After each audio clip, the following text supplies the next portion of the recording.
I mean, you're going to create like a movie clip of this, of everything converged and narrated kind of thing. And then when is that going to be completed? Kind of time frame you're looking at? So the core people, they have their annual meeting on May 22nd. So we'll put out a version for them on May 22nd. You know, that's a short fuse. We're going to try and get as much footage between now and then as we can, edit together, and then we'll continue to work on it afterwards to kind of create a more polished, complete. Mm-hmm.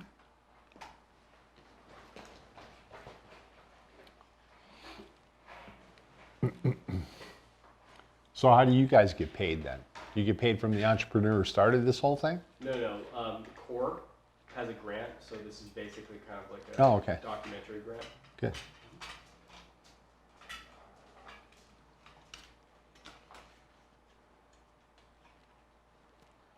Got all kinds of cool toys. Bet you Mark Ruffalo would know what that is. Oh yeah. They do. They do. They do. Here we go. Should we put one more space up here? Okay. Hey. All right, you guys look great, and thank you so much for participating with this. So, we're just gonna have a conversation, and feel free to kind of go back and forth as you like. I want to be as sensitive and respectful to you, and so if at any point I don't feel comfortable in talking about that, that's perfectly fine. My goal is to have you guys feel comfortable with what you're sharing, so that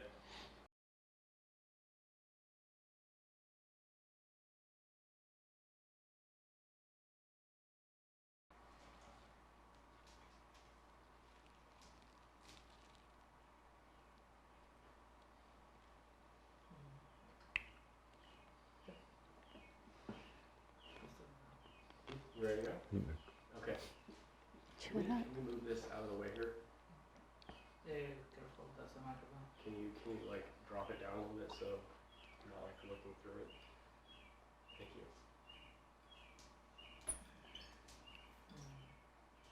I love your guys' house, by the way. Thank you. Thanks. How many bedrooms? 4. So, doesn't look like a 4-bedroom house. Yeah. They're not big bedrooms, but there's 4 of them. 3 smalls and a master's decent.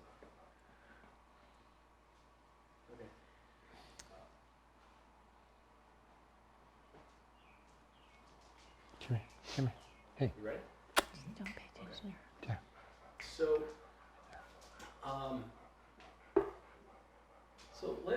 let me just start off by asking you, Sherry. A lot of things happened in the past, and kind of like when you look back on everything that happened, what do you kind of think about? What stands out to you about the events of the past as it relates to Kristen? Just the miracle that she survived all of that. Also, as we talked about earlier, how surreal it is that it even happened. It's hard to believe that we experienced that. It still doesn't seem real.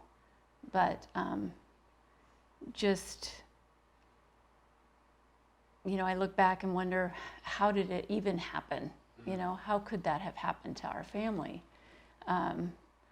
But I thank God every day that we got through it, and they're both on the other side, and she's thriving, and I just am so thrilled for that. How about you, John? I try to forget. I try to forget that it happened. I mean, it happened. We lived in a pretty dark world for, 5 years roughly? It was really dark. Both kids out in trouble, but was that 7 years ago now, you said? Since her accident, yeah. Since her accident, 7 years had passed. We had about 1.5 years of real rough times after her accident, but for the last 5.5 years, it's been really good. So my feeling is I don't even think about this anymore. I see the kids now. We see them all the time. We see them every week. couple times a week, hopefully, if we can. And to me, it's like it never happened. It's a good way to just release it, Yeah. you know? Yeah. Yeah. Yeah. You guys have a beautiful home and a beautiful family. I can see that. I mean, kind of the idyllic type of upbringing that anyone would hope for. What is, I mean, how do you guys kind of reconcile that with, like, what happened? Because, Yeah, it's one of those things that you never could imagine going through and never would think you would go through. And when we were in the middle of all of the turmoil, it was like, what did we do wrong? I mean, where did we go wrong? I look back, like, as I mentioned before, there was no trauma in our family. There was no abuse of any sort. There was no horrible experiences that they went through that they might be trying to run from. It was just unbelievable that that was happening to our family. But what we find, and what you know now, is that it can happen to anybody. When we took Christy to her first therapist, she sat me down, and this was all new to me, right? I'm like naive to all of this. Didn't realize how severe this was going to get, the ups and downs, how long it would go on, how difficult it would be for them to overcome, that they couldn't do it on their own. And she sat me down and said, you know, you can get 5 kids in a circle, and you can hand them each something to try, a drug. And 4 of them can try it and never do it again, but there's that one that grabs it, does it one time, and they are on it forever. And for whatever reason, both of my kids have those addictive personalities that they grabbed on, and they were just, that drug took a hold of them so fast, and there was no turning back. It was unbelievable. Yeah. I mean, I talked to my son about it. My son said it was such a euphoric high that once I tried it, I couldn't get off it. It's euphoric, he said. You know, as a young kid, you know, they stress out and everything, and life can be difficult for a late teenager, early 20s kind of person. And, you know, he said when I took Oxy, it was like all my troubles were gone. And then I always wanted my troubles to be gone, so I kept using Oxy. That pill only lasts for a few hours. So however many a day he was taking to keep that high going, there would be, you know, 3 days of constant usage of, you know, binging, you know, with the heroin and the Oxy and everything. And like Sherry said, it truly is amazing that where they're at today from where they were, say, 5.5 years ago, in that range. And Christy was always a very quiet girl. I mean, she was a rule follower. She, you know, wanted to do everything right. She wanted to please everybody. She didn't like drama. She had a lot of friends, but she was the calm one of the group. That, you know, girls can be very dramatic, and everybody loved her because she kind of went with the flow. So I think for her, when she first experienced it, it brought out that confidence. It brought up, you know, she felt like, you know, that confidence and could be outgoing, where she was always very introverted and kind of quiet when she was younger. So I think for her, that was a lot of the reason why she continued, because it gave her that, you know, extra self-confidence. well, it's like what I kind of hear both of you saying in kind of a different way is like the pressures of kind of the social world for kids these days can be difficult. Oh, very much so, yeah. Oh, absolutely. Well, everything's so competitive too. And we moved up here, Christy was 11, Michael was 14. And so it was an easier adjustment for her, my son being in high school, and kids are cliquey. He had lots of friends in San Jose, but we got up here and nobody really accepted him right off the bat. And he didn't understand that because he was always so liked everywhere. You know, he was young, much younger then. He didn't start using until he was in his 20s. But, you know, there's a lot of competition with sports and everything else around here that, you know, school is difficult and college and all of those things that the pressures that they feel. Sometimes it can get to be too much. Yeah, I mean, I'm 44, and But I you don't look think- 24. really, I appreciate You do. it. Thank you. You do. I'm 44. I'm 44. It's Jeez. like, growing up, I mean, there was also always like social pressures, but it just seems like so much more intense these days, both with like social media. Well, yeah. People are just more aware. Yeah. There's more of a sense of like self-consciousness, measuring yourself against other people, like in sports or in college, or it just feels like that it's more intense than it used to be. Yeah. It's different than our day. Yeah. You know, I'm a generation ahead of you, and you're a generation ahead of them, Mm-hmm. right? So when Sherry was talking about Christy, I mean, this is a girl that we never told her to do her homework. We never told her to clean her room. It just was done. You know, dinner time. She was just a really good kid. No problems, no drama, straight A's. You know, we're like the perfect child. The perfect child. Well, and she's even mentioned too that she felt some pressure having to live up to that, which so this was something we weren't aware of that she was experiencing, and that could have been part of what was hard for her as well, as feeling like she had to be that perfect child because we kept telling her she was. I don't know that she's mentioned that to me before, Yeah. and it's like, wow, you don't realize you're making them feel that way. You think you're You're saying praising good them. things. Yeah. And she's taking it like, oh my God, I have to live up to this, so. Well, when Michael started falling apart, Christy was still around, but she got turned on to drugs by her boyfriend at the time, right? So we kept seeing less and less of her.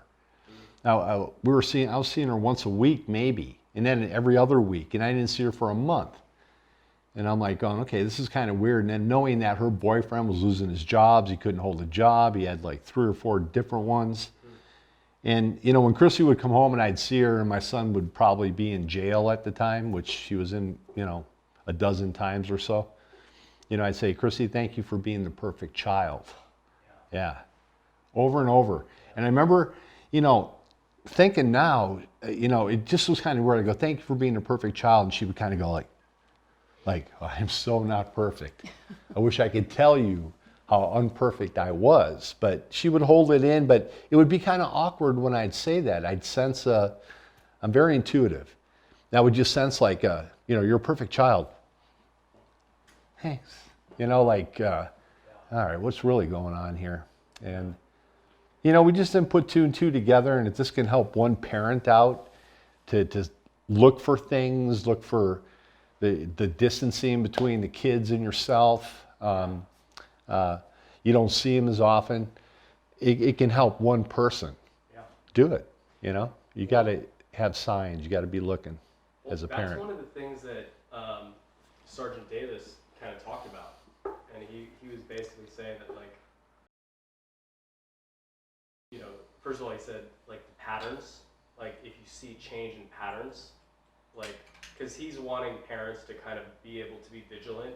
It's like look for change in patterns, and then also trust your gut, because you want to just think everything's fine, but if you feel like what you're saying, there was something going on, There is he wants something parents to going be on. able to trust that feeling that they have.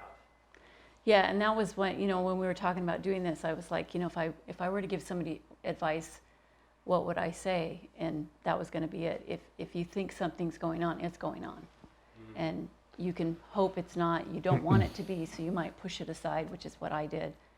But don't do that. Act on it, and believe it's happening, because it's probably happening. So kind of looking back, going back, you mentioned a little bit, John, what did you kind of see happening as this period, looking back, the time you didn't quite know what was going on, but looking back, you see those actions have more significance now. Can you tell us a little bit about what you saw happening at the time? Yeah, so again, you wouldn't see her very often. It was getting less and less. As time went on, the less I saw her. And then I would see her and I would notice, boy, she's really getting thin. And then I wouldn't see her again for a month and she was a little skinnier and, a little more wiry kind of thing. And I'm hearing about this James guy that she was with and who I really liked to start. And, now I would like to do horrible things to the guy, really. And if you're watching, James, I'm going to hurt you. But, yeah, no, I'm just kidding. I wouldn't hurt him. Yeah, so as I saw my daughter changing, getting skinnier, getting wiry, seeing her, I should have put two and two together. I didn't, because there were so many other things going on with work, and our son was in, turmoil. And it was just horrible to see. And I'm thinking, she just wants to be more with him, and that's fine. I don't have a problem with that. But no contact, voicemail, email, text. So. See, for me, I remember she seemed to be happy all the time. Like I told you, she was more of a quiet, reserved, kind of shy girl. Always had friends, but all of a sudden she was walking around the house and just really happy. And I was just thinking, she's finally coming into her, she's happy, she's confident in who she is. But in reality, she was altered, and that was where that confidence came from. Wow. It didn't affect her as far as she was going to school, she was working, she, had lots of friends, she had money. So none of those signs were there for her, which is what we saw with our son. The money was gone, he was losing jobs, those types of things. But with her, I just was saying, oh wow, she's doing great, this is awesome.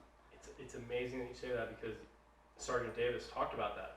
Yeah. We were asking, what should parents, what signs? And the obvious thing that you expect is they're tired, they're sleeping, the conventional things. Mm-hmm.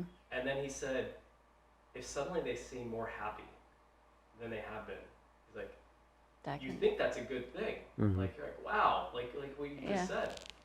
And I was just surprised to hear him say that, and now to actually hear that that's actually what happened. They would have that euphoric feeling. I mean, once you had that opioid in your system, according to my son, I've never been on an opioid. I've been on morphine for surgeries, but and that was beautiful. I loved it. And they say the opioid is just 10 times. It's morphine on steroids, basically. And I don't think I ever want to try it, because when I had the morphine, I had my own little pump like this, intravenously, with an appendix rupture. I sat there like this for 3 days, and I just really kind of just was zoned out, and for 3 days. And I can see how they can be on these opioids. We had a couple of instances where my daughter Christy was at a party for a couple of days, and the guy called up and said, I'm really worried about your daughter. So we went down there to go get her and everything. And, they'd been up for probably 3 straight days, wired out, out of control. There's 1,000 stories that go behind our 5.5 years. There's 1,000, and I'm not kidding. Lots of ups 1,000. and downs. We had 2 steps forward, 19 steps back. 1 step forward, 3 steps back. Then we'd have 4 steps forward and 40 steps backward. So it was just this roller coaster of up and down. And then you had the other kid. So we're doing this with both kids, and it's like, what did we do? God, what did we do to deserve any of this? We were pretty decent people growing up, and we raised them the right way. And where they sit today, though, it's all worth it. It's all worth it because of today. So, pretty good. Yeah. Yeah. Yeah? Yeah? I was going to say something, but I forgot what it was. I forgot what it was. I love her. I love this woman. Honestly, we were, kind of like this. hard. She was the, I was a tough love, and she was the enabler. Which was necessary, really, because being the mother, I wanted to fix them. I wanted to make it better. I wanted to fix them, and there was nothing I could do to fix them. And I had to learn that the hard way. And another piece of advice would be, get out of the way and let them do it, because they're going to hit eventually. But if you keep making it easy or bailing them out or trying to do things to make it, better, you're just prolonging it, is what's happening. And that's what I was doing. It's a really difficult message. Yeah. Yeah. It's the hardest thing to do, to walk out on them or to kick them out, but that's what's necessary. Can't tell you how many times we had thrown the kids out. Get out of my house. Get the F out of my effing house now. And when they walk out that door, it just kind of hits you. It's like, I just threw my kid out of my house. Well, especially Christy, being a girl. We don't know where she's going. We don't know where he's going. We don't know where they're at. This went on for weeks on end. We hadn't a clue where they were. Not a clue. And you're thinking, are they laying dead? And sometimes that's going to be the case. You would go through periods of time where you're just thinking that? We don't have a clue where our kids are. They're both out on the streets. We've thrown them out of the house. We had one time this dog right here come walking out of my son's room with a pack of cigarettes in her mouth, right? And I'm like, Sadie, she's a really good dog. She doesn't chew them. She just carries them. So socks, whatever. So I grabbed the thing and it's shaking in there and opened it up and there's some tin foil and I opened it up and there was a little circle snorter, smoker, whatever the hell it was. And I took a smell of that and it was the worst smell I'd ever smelt in my life. It couldn't get out of my nose for like 3 days. And so my son came home. I said, hey, come here. What is this? And he looked at me and he goes, Dad, it's heroin. It's heroin. And I said, get the F out of my house. And we threw him out and, just one of the 1,000 stories. That's just one of them. And we survived it. We're here. We're still together. We had our moments here. I wasn't sure what I wanted to do. She wasn't sure what she wanted to do with each other. But it wasn't working the way it was going. So we had to put some kind of plan together, and we did. And, we're stronger for it. Well, and it got to where they each had to make the choice themselves. And for Christy, she was at a point where it was like you either go to jail or you go to rehab. She had been to rehab a few times, and she had been in and out of hospitals. And she finally realized she didn't want to do this anymore. When she got to CORE, that was where the light bulb went on. But that was after being in rehab 3 times and then, 4 or 5 trips to a psychiatric hospital, because 5150. she was also diagnosed bipolar, which I think was drug-induced. But she did the whole mania, which was intense, and then severe depression like I've never experienced. And Yeah. that in and of itself was difficult to watch, because she was a different person. It was like, who is this person that we're living with? We went through what, hon? Before she jumped in front of the semi, we went through about 3 months of her just sitting in a chair, twirling her hair, and just looking straight It was like out. Chrissy, you okay? I'm fine. I'm fine. Chrissy, is there anything? I'm fine. I'm fine. For like 3-4 days or 3-4 months, hardly a word ever in 3-4 months. And then that day when she said, I'm going to go get some gas, and that was the day she did the accident, So it was sad to see. And then we saw her journal, and that was horrible. God, please help me. God, help me. I don't know what's going on. God, help me. I'm like, what the hell's going on with this girl? I heard the word bipolar, pardon me. I heard the word bipolar, but I didn't have a clue what bipolar was until she was diagnosed. And then I got involved in it, and, Sherry and I went to a lot of meetings. Kids are in the same boat. There are literally hundreds of parents that are going through what we're going through. Hundreds.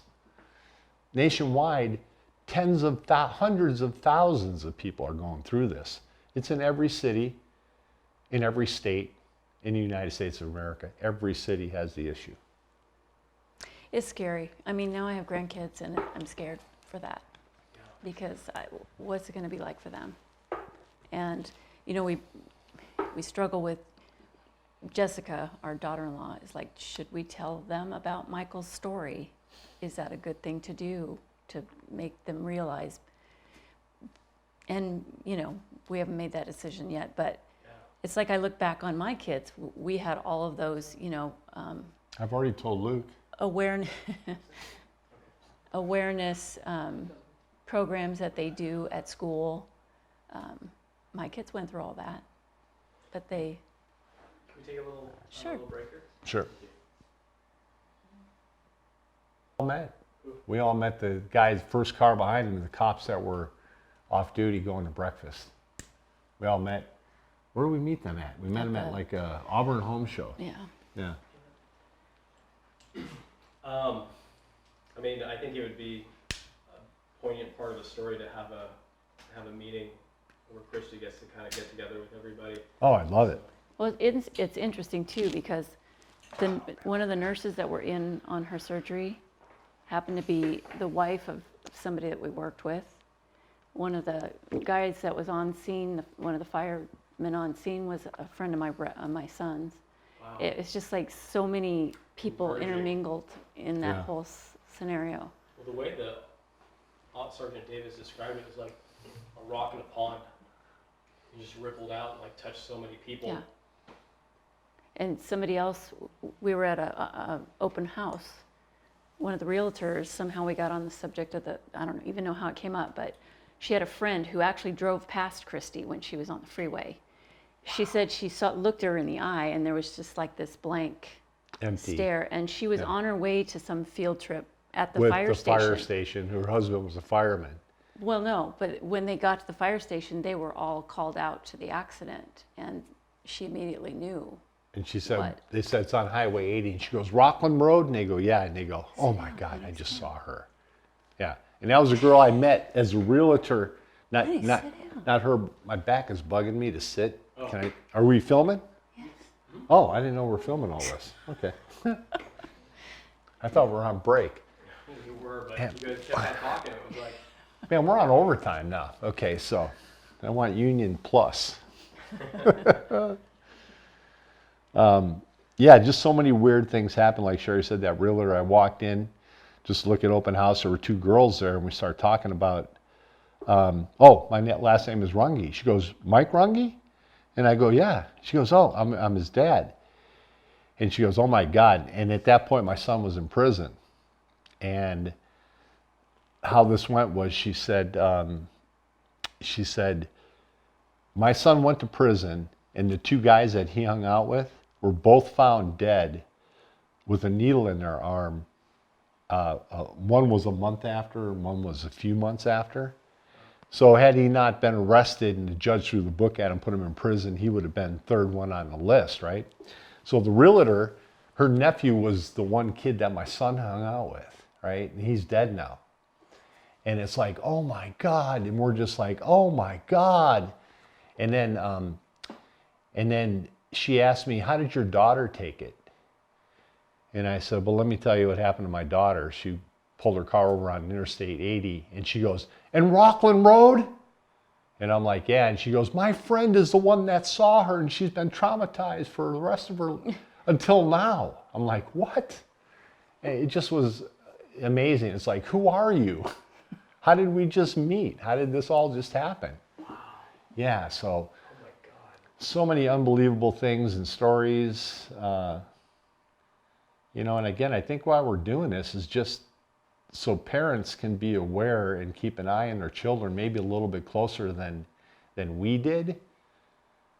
I think we did a good enough job, but we were a little naive. But just signs to look for. I mean, you see the weight loss, the happiness, the up. Why are they so pumped up right now? Probably because they're high on the opioids, and it gives them a feeling of happiness and power, and on top of the world kind of thing. So. Well, I just got to tell you, this is, I think, going to for people that watch this, it's going to open their eyes, because suddenly they're going to remember. Someone's going to watch this and they're going to be like, "That I've seen this." I've heard And about this. it's gonna cause someone to ask a couple more questions. Yeah. Because it's easy to look at that and be like, oh, that's a good thing. Mm-hmm. It's not necessarily a good thing. We actually, Sherry was talking to the Dr. Phil show, and there was actually a little correspondence on there, and I said, I'll go on Dr. Phil tomorrow. Not because of the fact that I'm embarrassed about all this, quite honestly. It's embarrassing to me. And as much as I feel sorry for all of us, it's embarrassing to me, to have to talk about this. But I was going to go on that Dr. Phil show because of the fact that some of these rehab centers, are like 10 grand a month. Yeah. The rehab centers that Dr. Phil show puts you on are like 50 grand a month. And it's the best of the best. And that's why I wanted to do it, so I can get the best treatment for my kids. But it's funny, you had dialogue with them, and then the kids started getting better. So I'm happy. The kids came off of their downside and started taking it up a notch. Well, that And- brings up another point too, is the embarrassment. You feel ashamed, you feel embarrassed. You don't want to talk about it. You don't want people to know it's happening to you. So I kept it in. In fact, there's still people that don't know. I'm more open about it now because I've found out there's many people that have gone through it. Yeah. And I hope that, I can bring some awareness and help somebody if they're having trouble, or if they start to talk about it at work, I'll say, well, that sounds a little fishy to me. You might want to, think about it. But the fact that you shouldn't feel embarrassed, I've learned that it's not my fault. I felt like it was my fault. What did I do wrong? I was a terrible parent. I wasn't, it was a different time. It just was. I had never experienced it.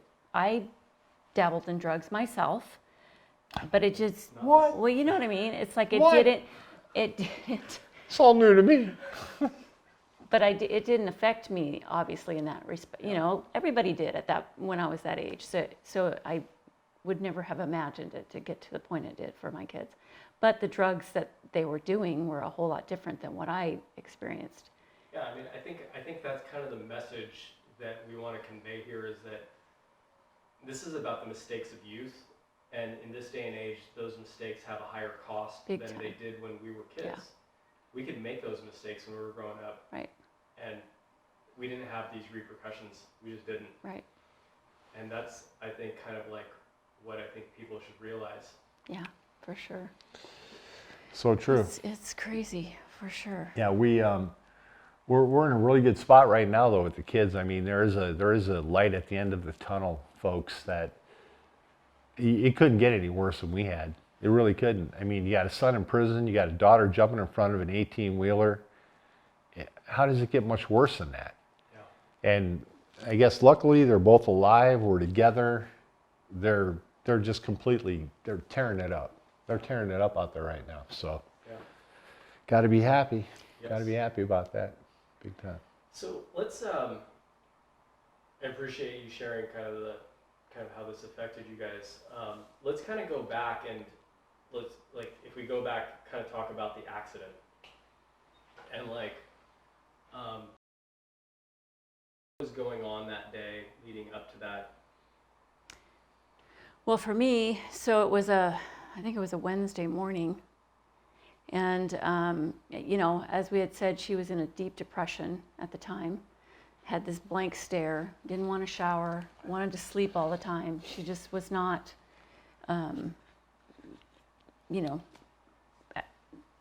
being a normal person. And I would spend hours talking to her and telling her how wonderful she was and how beautiful she was. And she was smart. She had so much going for her, and she didn't need to let drugs define her, and thinking I could talk her out of it. Obviously, that was not going to happen. She had just come out of rehab because they couldn't keep her because she was kind of suicidal. She had been in the hospital, and they felt that she was ready to go back. So she was at home with us. And I was scared to death to have her there. But she was kind of a zombie just walking around. And she had kind of hooked up with because she had stopped seeing all her friends. She didn't want to do anything. She was home all the time. And she hooked back up with a girl that she had been in with the rehab with, who seemed to be on the right path. Of course, you don't know. And so I was kind of happy to see that she was getting out again. But that morning, she got up out of bed and she walked out, just zombie-like. She walked out to the kitchen where I was working and she said, I'm going to go get gas in my car. I'm like, okay, you know. She was going to go see Marilyn later that day. So she walked out, and I was actually just about to get on a conference call. It was about an hour and a half later. I was just about to get on a conference call, and we had a landline that had a call waiting, and you could see a call coming in. And I was dialing into this call. Actually, I was on the call waiting for it to take place, and on comes this thing. A call was coming through. It's Sutter Hospital. And I'm like, I don't know what that is, but should I take it or should I not? And for whatever reason, I clicked over, and it was the hospital. It was the social worker, and she said, your daughter's been in an accident. And I was like, oh my God, you know, I didn't know what that meant yet. But I told John, I go, oh my God, Christy's in the hospital, we've got to go. And so we're scrambling around trying to get ready to get to the hospital. And as we do that, there's a knock at the door, and it's the sheriff. And he had come right from the scene. And he was like wanting to talk to us about I wonder if her. that was Sheriff. Well, it was a sheriff, not an officer. Yeah, it was a Well, sheriff, I maybe it know. Was it him that came to our house? It was okay. him? Really? And he said, he was just, I don't even remember exactly what he said, but he was asking me about her. And the minute he started asking me questions, I go, oh my God, she tried to kill herself. Like I just knew immediately what was going on. Because at first I thought she was in a car accident. And so obviously we just ran to the hospital, and not really knowing what we were going to see. I had no idea the extent of it at that point until we actually got there. And of course we had to wait a while before they let us come back. We didn't see her right away, but they took us into a room with the surgeon and the social worker, and that's when they basically said she's been degloved or defaced or something like that. And it was like, what? Like they basically told us her face had been peeled back. And it was, I mean, it was hard to even just comprehend at that moment. Yeah, Sherry she was like the ride to the hospital, she was hysterical. And when I found out, when that cop came to the door, I went out of body experience, what I call it. I wasn't high, I wasn't low. I was like right here, and I was just floating. I wasn't even walking, I was just floating. It was just surreal. It was surreal. And I just walked around, and I just was at the calm, and Sherry, she was just going hysterical.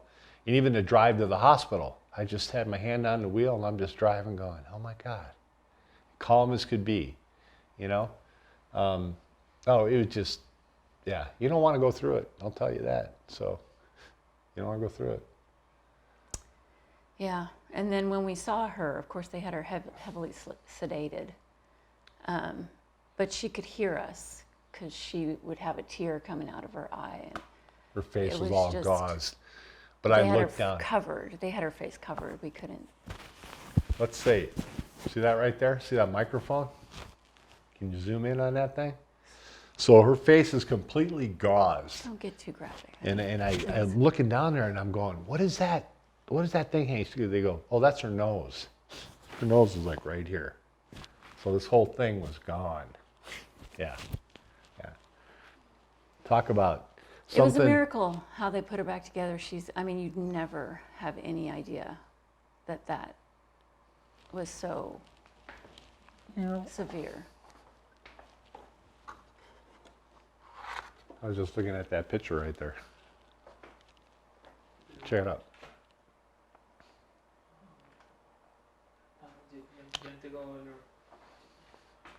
I mean, that just shows you like what she looks like today after, and you've already met her. Would you ever think that her face is completely off? And then her skin and her toes, and it was just road rash. It was just nothing but like raw meat. Ugh, it was horrible. And she, when she finally came to after they had the surgery and everything, of course the recovery time was quite long, but she would ask, did I do that? Did I do this? Like she remembered, but she didn't remember. And it was like, what do I say to her? I don't want to, make her feel so bad about what happened. It was just difficult to know how to talk to her. How was this going to affect her? She was already messed up, and now what? It was just trying to. Did I just do something? If you I'm would sorry. just sit still, dear. Little strobe light action going here. Get out a guitar. So, And, okay. I know this is my next movie.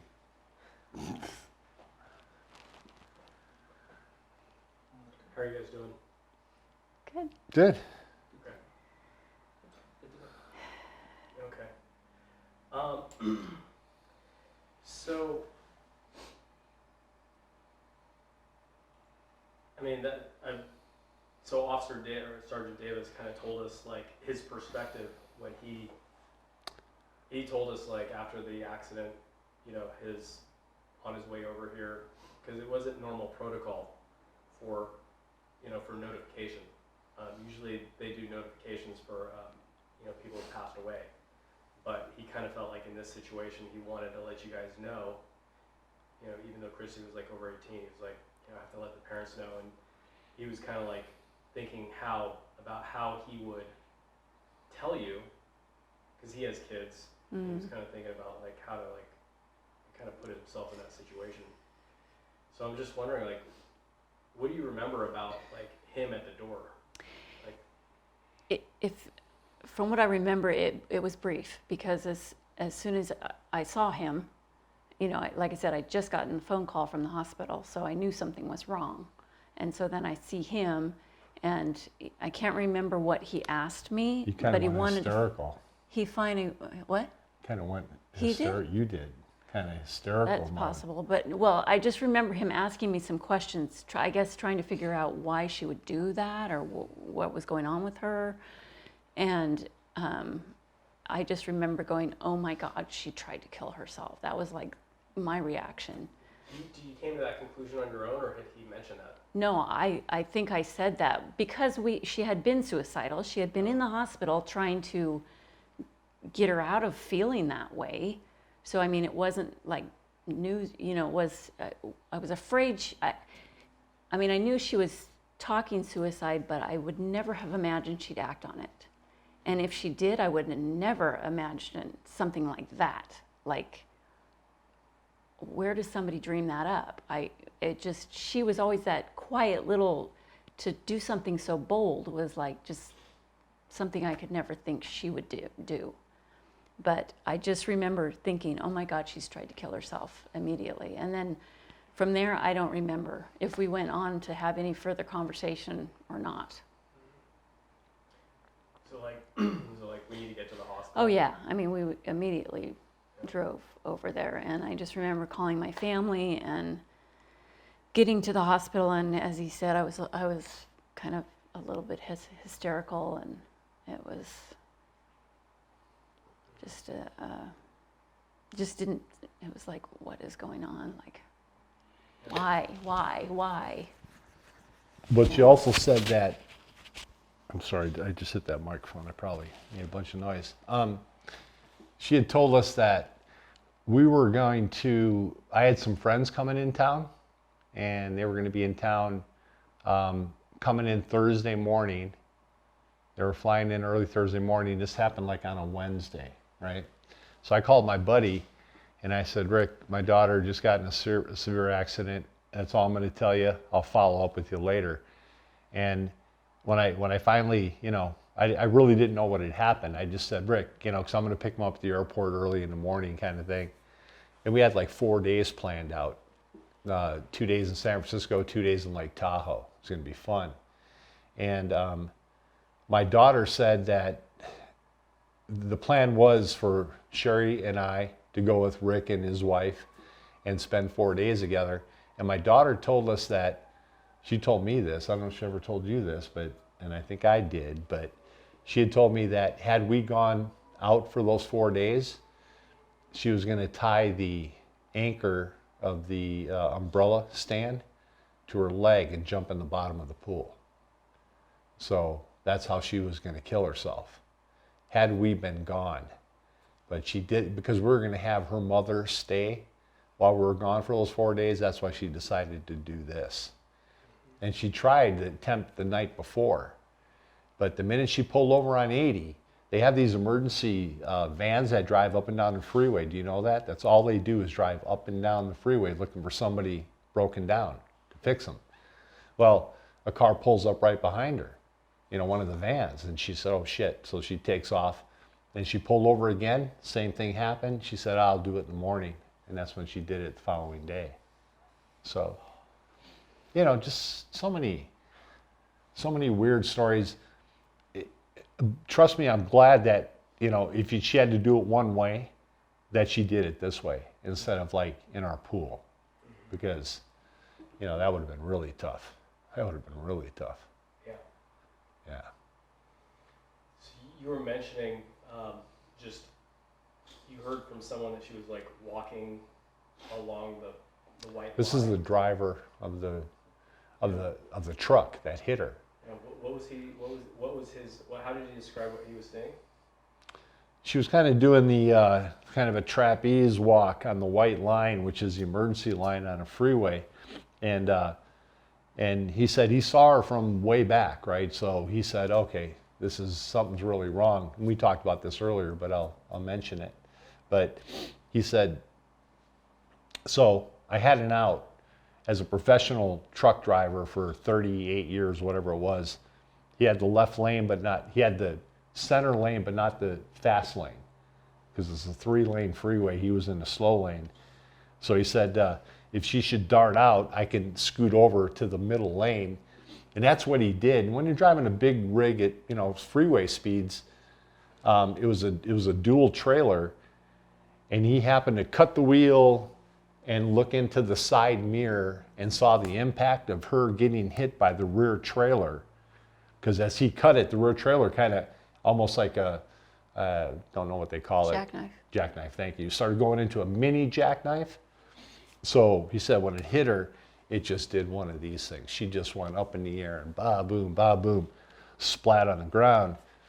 And then he stopped and he ran over and he looked down and said, she's not alive. And then she made that grunting noise that he heard and said, oh my God, there could be a light at the end of the tunnel here.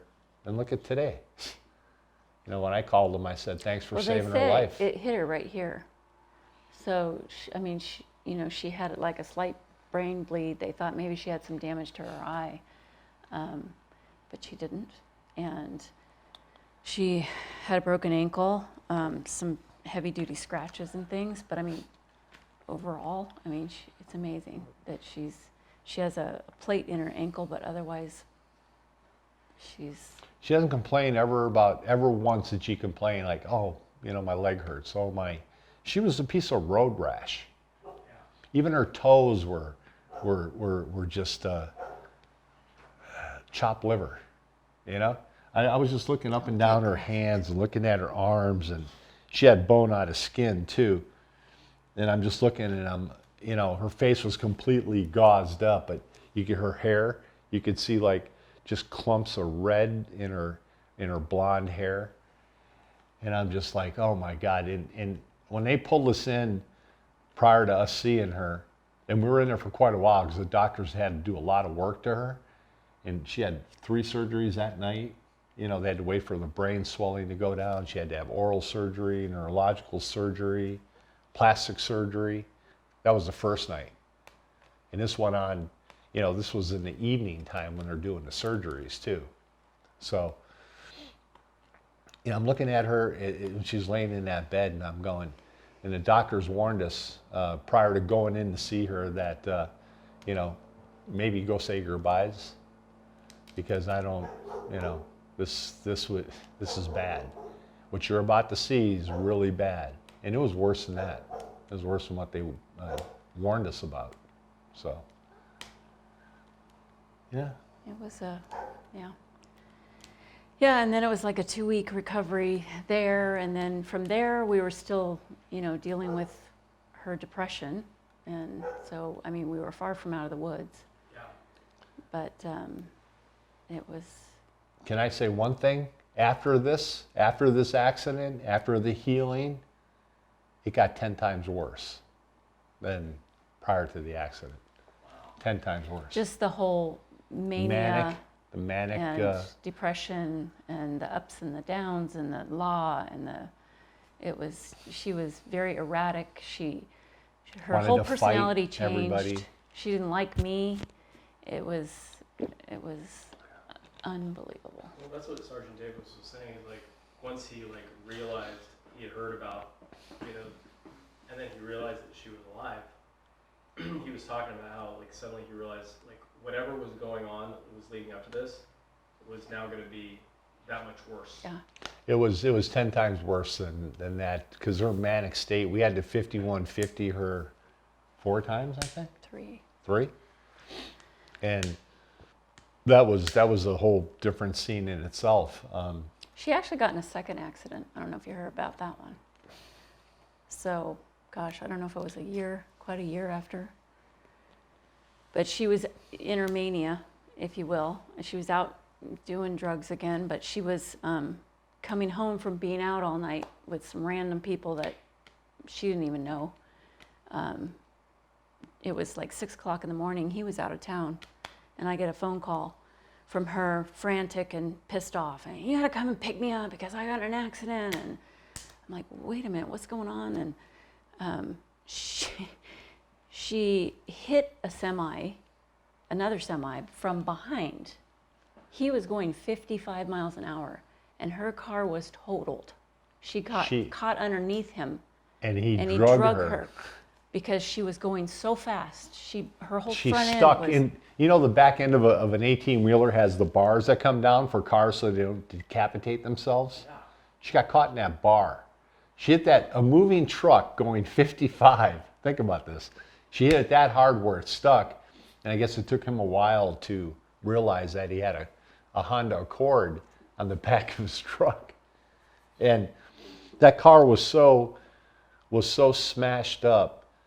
I went and saw it when I got home. We went to the junkyard, and it's like, Chrissy, this is number 2 of 9 lives. You only got 7 left. well, and so when I went to the scene to pick her up, they wanted to take her to the hospital, but she, I don't need it, I'm fine, whatever. She had a bump on her head, and she was okay, but she was acting erratic at the time, and the police that were there, they knew her from her first accident. And so, of course, they weren't sure if she was trying something again. So it was just like,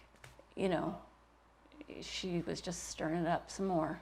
So I come home from my trip, and I get home there, and she was living at home at the time. And I walk in there, and, I got home late at night. I'm talking, it's like 11 o'clock when I walk in the door, and she's up, and Sherry was up. And Chrissy was all manic and everything and crazy, and she's telling me, I got to get a new car. I got to get a new car. I got to get a new car. And I'm like, well, what about your... And then her and I are at it, right? I mean, thank God I've never struck anyone. Maybe a couple of guys that I had it out with, but I never struck a woman. I never would. But I was at a point where I wanted to beat her senseless. Because she would get in my nose this far away when she was in this manic state. Fear, she had no fear. And she would go, mother effer, you think you're effing tough, then effing hit me. And she'd be right here screaming this at the top of her lungs. And all I could do was just sit there and go, she's sick, she's sick, she's sick, she's sick. Other than that, and this went on for quite a while. It was horrible. Our relationship was horrible. I'd see her, I just couldn't stand to see her. I didn't like the sight of her. Yeah. And then the minute we'd see each other, it would just be, she'd be, F you and F this, and I just had to keep saying she's sick. Well, one of the psychiatrists in the hospital when she was in for her accident, she said that it takes about 1.5 years for your brain to heal once you stop using drugs. Wow. So, I mean, her brain was just completely out of whack from the drug use. Yeah. And it doesn't Unbelievable. affect everybody that way, obviously, but Yeah. it did her. Yeah. So, I mean, like I said, I have a 6-year-old daughter, you know, and I think about her, you know, kind of hearing the story, and it's like, Can't you know, imagine. she was your 6-year-old daughter at one point. Yeah. Yeah. Like I say, she really was the perfect child, you know, all the way through up until she started using drugs. Never gave us any problems, no incidences, no, you know, really dramaless, tons of friends, great report cards, kept her room clean. You know, you never had to tell her to do anything, as I mentioned earlier. You know, homework was one of the things. She'd come home, just loved to do her homework, get it done, and then I'll go out if I want and stay home if I want. So, Yeah, she became a different person. And at one point I thought, okay, well, this is who she is now. I'm going to have to learn to live with her this way. And I didn't think we'd ever see her back again, but we got her back. yeah, Thank God. I didn't have hardly any hope, honestly. I had no hope for, you know, pretty much either one of them. Because if you burn me, you know, if you burn me once, shame on you. But if you burn me twice, you know, I'm going to probably retaliate. And you can't retaliate against your kids, you know. But yeah, it was to a point where it was so, I mean, this is going on for 5.5 years. Sherry, hey honey, did you take $300 out of the ATM? Right away I'd go, son of a bitch. So they'd come over and they'd steal our card and they'd run over to the ATM. They knew our PIN pass. I guess you gave it to them or something. And they'd take $300 and put the card back. Right? So you don't see nothing missing except $300 out of your bank. And you know, that over and over, we bought back all of our jewelry that, you know, Sherry owns. We throw them out of the house. My sister-in-law took them in, Sherry's sister. The next weekend we were buying back all of her jewelry. Jewelry. Yes, get it right. And then I find that my this isn't my wedding ring, but my real wedding ring was at the pawn shop, and you know, the thousands of dollars we spent buying everything back, and the case of fake piss that my son had. He had a case of fake about piss under Christy. his car when he was in a rehab thing. So you can buy cases of fake piss. I didn't know you could buy fake piss. So he's passing all his tests. We're at the meetings with him, right? He's talking how great he's doing and everything. And my daughter comes in and says, look what I found. A case of fake piss along with pawn receipts about that thick. And I'm like, oh. Yeah, there are times when you give up on them. I gave up on both I never kids. did. She never did. I will give her credit that she held it together. I was kind of done with them. I really was, because you just can't keep doing this to me over and over and over and over and over and over. You know what I mean? And over and over. You know, I'm gonna eventually come unglued on you, and thank God I never did. You guys have come through it. Yeah. I mean, it's pretty amazing for everything that you've been through with 2 kids that have had this happen. It's pretty cool. I just, for you. Yeah, it's pretty cool. It really is. That we're together. I think it made us stronger together as a couple, even. Don't you? Yeah, I mean, definitely. And I mean, I feel so fortunate because I know that not all stories end the way ours has. And so I thank God every day for that, because we have friends that were going through it at the time that are still going through it. So Yeah. So it's like something that's like, it's really like out of your control. Oh Once yeah, it you have starts. no control. And that's the part that you have, as like we went to therapy, family therapy as well, and the the therapist said is that you have to take care of you because you can't control them, and you just have to do you, and make your life what you want it to be, because that's the whole codependency thing, which I was very much. You have to separate yourself from it, and it's the hardest thing you have to do, but it's what you have to do. Yeah, you have to live your life. Otherwise, what do you have if you're not living your life? What do you have? You're just living this misery, right? So I would wrap myself up in work and everything, and try to keep my mind occupied, and it was just ugly. I mean, you really can't. You can't just block that out and say, that never happened. It's all happening right now. It just, again, we're coming at both sides, coming at the girl, coming at the boy, right? Both Christy and Michael were just egging it on, and it's like, God, some days you're just like, and I'll be honest with you, I asked God to take me one time when I said, I don't want to live anymore. I don't want to do this no more. I would never hurt myself, but I'm like, God, go ahead, take me now. I've had a good life. I'm done. And I don't know. It's what it is. Yeah, it's not something you'd ever wish on anybody, and there's just so many people that are dealing with it, and it's when you start hearing the story, it's always the same. It starts the same: the stealing, the lying, I never thought my kids would treat me the way they did during those, because they become different people. They're not the people you know and love, and it's hard to see that, and you have no control over it, and they have to, they'll even tell you today, I'm sure, that they've got to get to a point where they want it. They want to change. Otherwise, it won't happen. Yeah, I heard it's difficult for people to get over it. It's only, it only will be over with when they decide it's over with. Mm-hmm. There is no treatment that's gonna make them be done with it. My son, he etched this in my brain. He said, Dad, I decided I've had enough of this shit, right?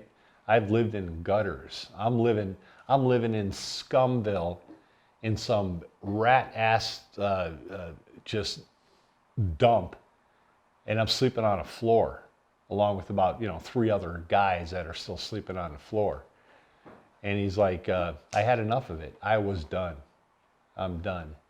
And that's the only time an addict is really going to quit, is when they decide that I've had enough, and I've seen the dark side, and I want to go back.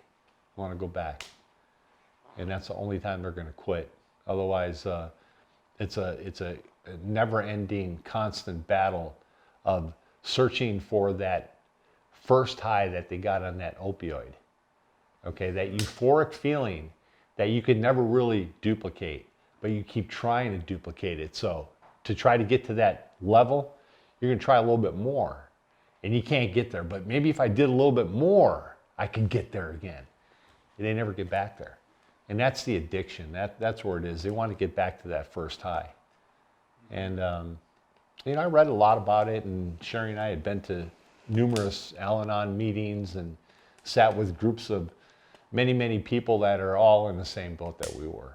And then, you'd hear their story, and sometimes their stories were 10 times worse than ours. It really was. Yeah. So, It's hard to believe that it can be worse than ours, but it was. Like maybe one person lost a child already, and there's another one going through it. So, who won? We got 2 live children. I guess maybe we did. So,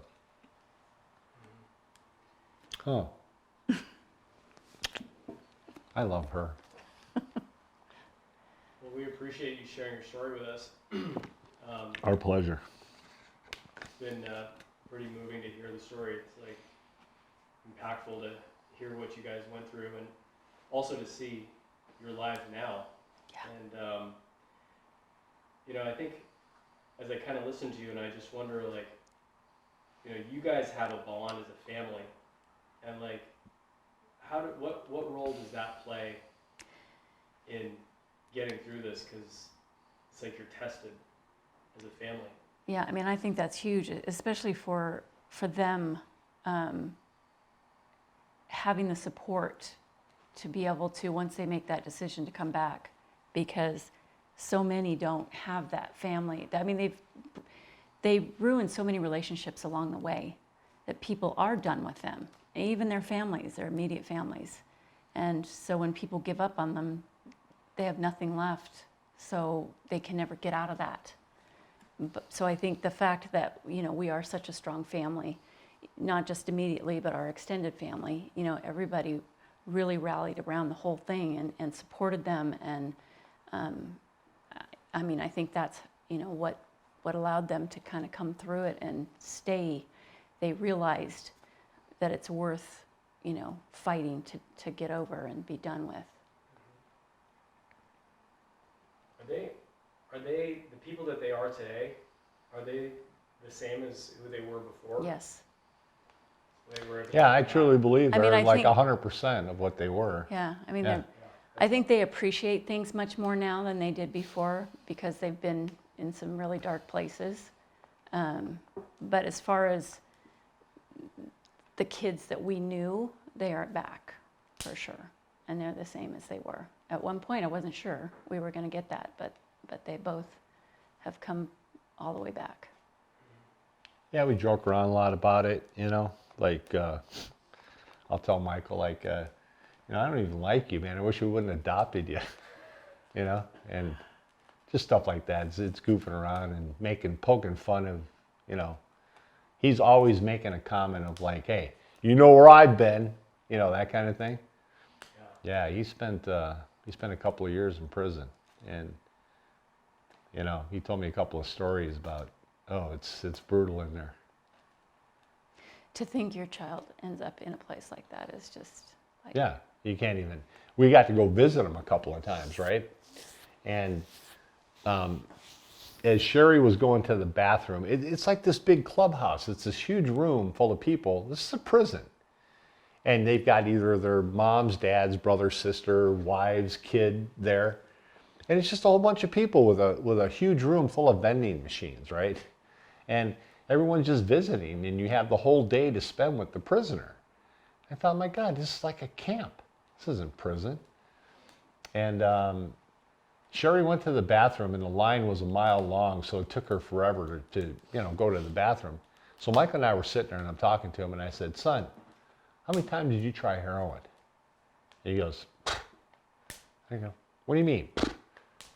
20? 50? 100? 500? I go, all right. How many times have you tried heroin? Give me your best guesstimate. He said, well over 1,000. I said, so you stuck a needle in your arm 1,000 different times? Or wherever under your tongue, because your tracks get all messed up? He said, yeah. I'm like, oh my God. You're lucky to be here. And he goes, I know where I was going. He was going to end up like his two buddies ended up, dead. So I think the best thing ever happened to that boy was going to prison. Mm-hmm. And the best thing ever happened to Christy was getting off the medications, which cleared her brain. They had her on so many different things. I think saving Michael's life was going to prison, and saving Christy's life was getting off those medications to clear her head back up. I call her 99.9% of normal, of her original self. There's still that, I don't think she'll ever be 100% the same, but she is so close. Mm-hmm. Agreed? I think she's... 99.9 is pretty close.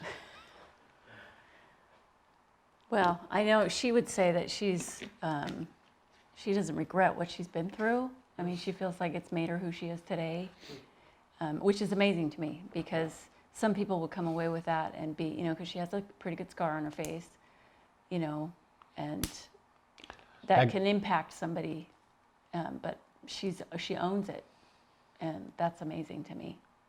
That girl can take a punch. Don't ever mess with her because she is strong. That girl, I'll tell you how strong she is. I'm really strong. I'm freaky strong. And one of the episodes that we had, she came off like a binge. A guy called up and said, "I'm really worried about your daughter." He was some druggie that was just pumped up for 3 days, right? So we end up in a Madison and 80. You all know there's a In-N-Out burger joint right there, Madison and 80. So we agree to meet in that parking lot, but she can't know that we're coming to pick her up. And this is like 6 in the morning. Yeah. So anyway, we get in the parking lot and he pulls in. He was in the far left lane and he turned and cut in front of every car to get into the In-N-Out burger. She sees us, freaks out, starts running. I grab her and she's got a coat on and the coat kind of wrapped around her head. Now she was running towards the street. So what I was thinking was she's gonna go jump in front of a car. Because on Madison Street right there, right off of 80, it's a busy, tons of traffic, nonstop. So she was running towards the street. I grabbed her and I got her on the ground. Okay, and I'm sitting on top of her and I'm a big guy. And it took everything I had to hold her down. And while she's calling 911, and it was just, and she's telling this boyfriend, "Kill him, get him off of me, kill him." And I'm looking at this guy as I'm fighting to hold her down. And he was a pretty buff little guy too. And he starts walking towards me and I said, "Don't take another step. I'll kill you. Turn around, don't take another step towards me." And he kind of took a step and I said, "You coming? Am I jumping off of her and I'm gonna jump on you? Okay, get the F out of here." So he was one of these. He's just like, and finally he turned around and just walked away. And I had to hold her until the police came and handcuffed her, and then we 5150'd her again. But when I said 1,000 episodes, that's, another one of the 1,000. All these little things that happen, but that girl, she is strong. That girl is strong. Cheerleader her whole life. They won the national finals in Florida.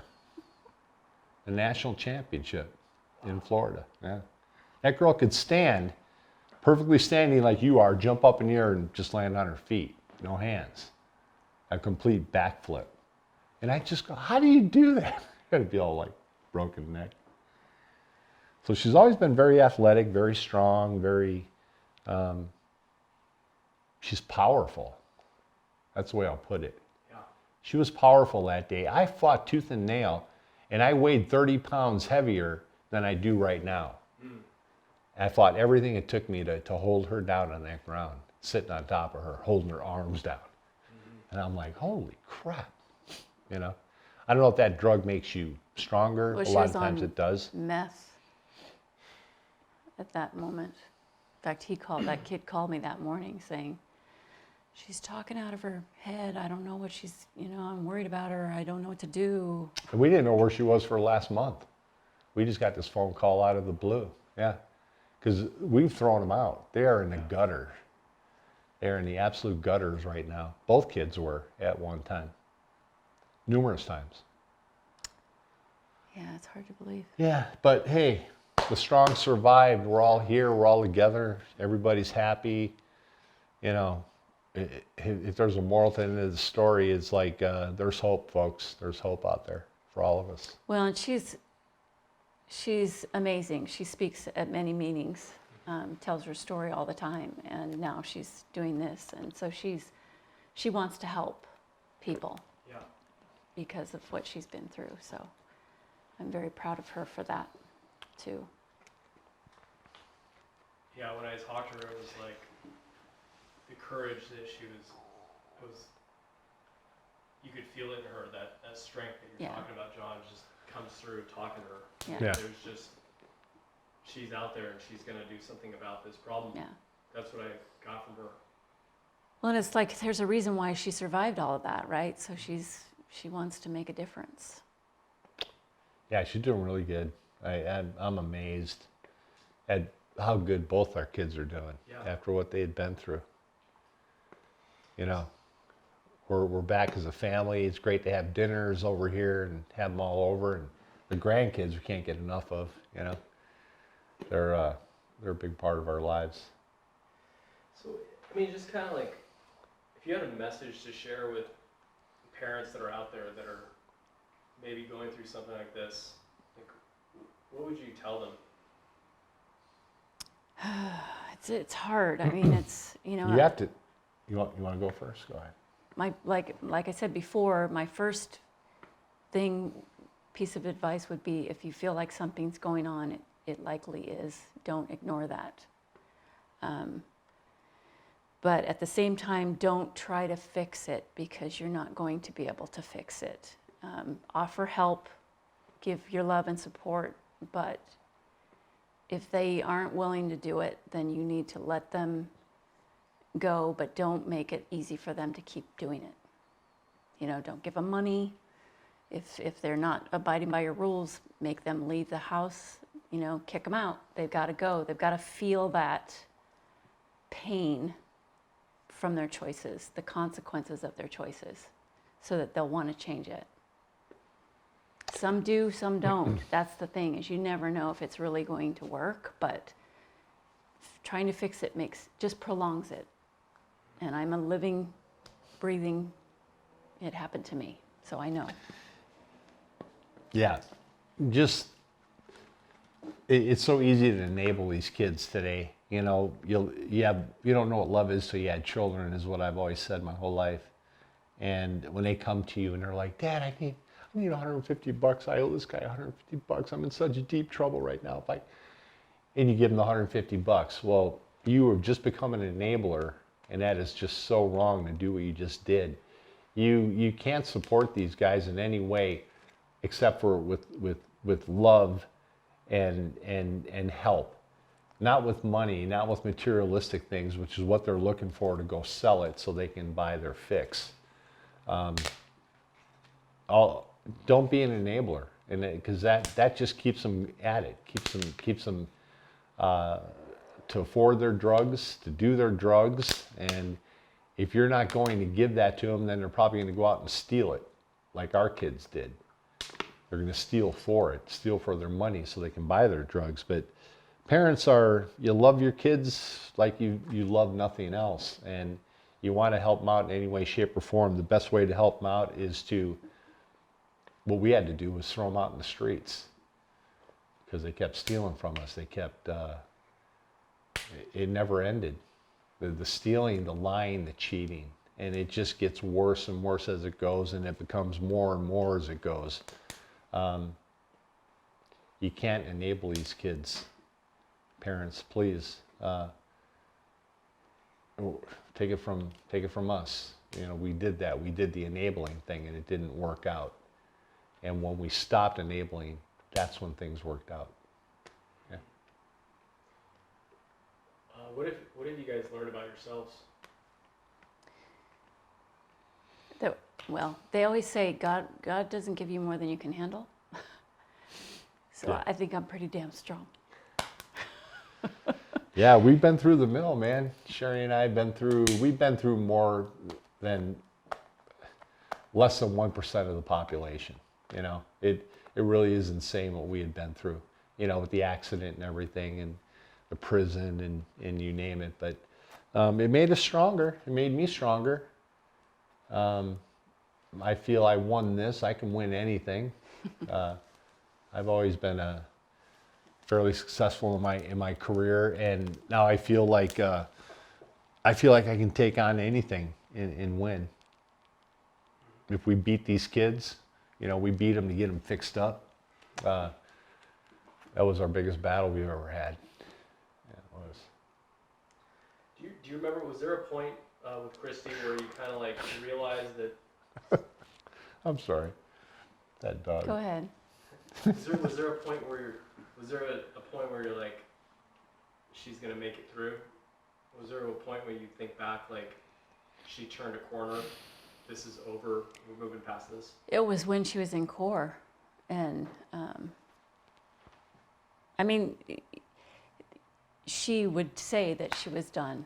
That was when she was like, I'm not doing this anymore. I don't want to do this. But there's always, it was so programmed that, you know, things were bad. Like, I couldn't trust them. I didn't believe, you know, that when she said that, you always still have that hesitation, like, is this really going to happen? I mean, you're always cautious. wondering. But when she came out of Corps and went into the transitional house, and she got a job, and you could just tell that she was moving in the right direction, like she meant business this time. Because there was so many times that we'd get out, things would be going well, and then right back to it again. But when she finally moved into the transitional house, it just felt like it was really going to happen for her. That's about the same time with me, that I thought, there might be a light at the end of the tunnel here, which I really had given up all hope on finding a solution for these two children to fix them and make them better. I gave up on that. I really did. Because again, 5.5 years, guys, that's a long time. And 5.5 years was like, 50 years. It took forever to come and pass. Christy, I saw that even in speaking with her, I could hear it in her voice that I start to see confidence back in her voice. And that's when I thought, okay, hey, this might work. And sure enough, it truly is amazing that the girl walks this earth today. I don't know how God said, I'm going to give her a second chance. But I would think most people who jump out in front of a semi at freeway speeds isn't going to win. Isn't going to come out alive. Well, the other thing too is that nobody else was hurt. Like there were no car accidents, nobody else.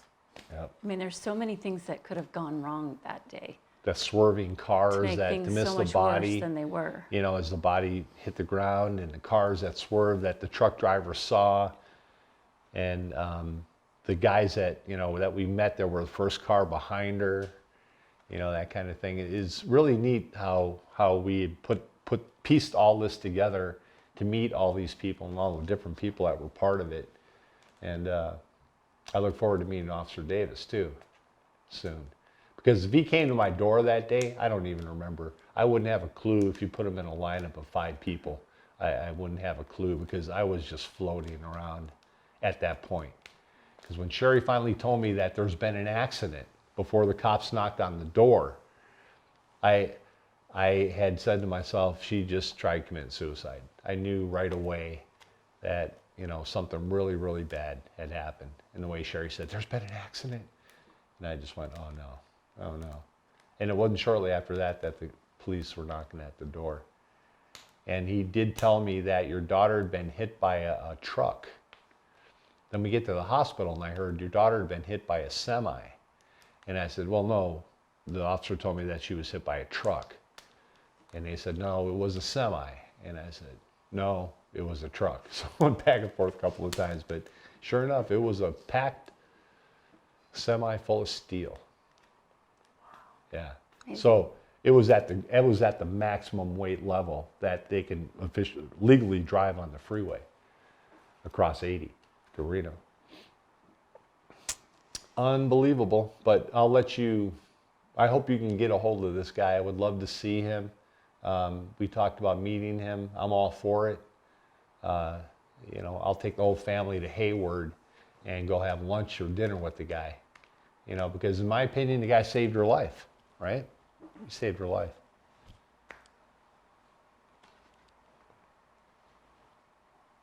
Aren't we cute? You're Thank you so adorable. much. Wonderful. Welcome. Yeah, enjoyed that. So Hopefully you got